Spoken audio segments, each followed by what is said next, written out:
Ну что ж, дорогие друзья, Nissan Almera G15, пробег, сам видите, 111 тысяч.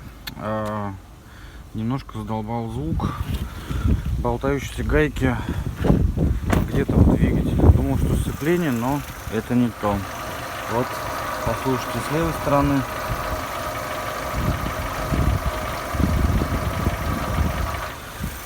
Вот, послушайте с правой стороны.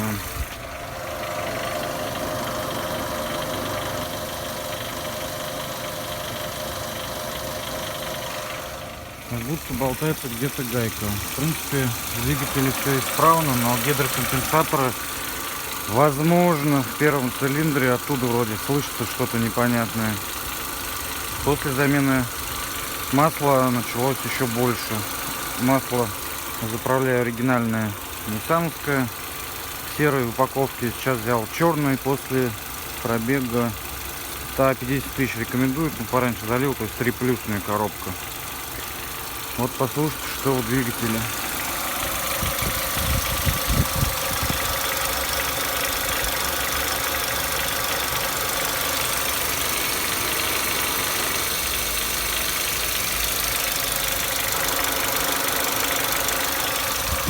В общем, если у кого-то такое было, просьба написать, как с этим боролись. Все-таки это гидрики. Возможно, что-то у кого-то еще было. Спасибо.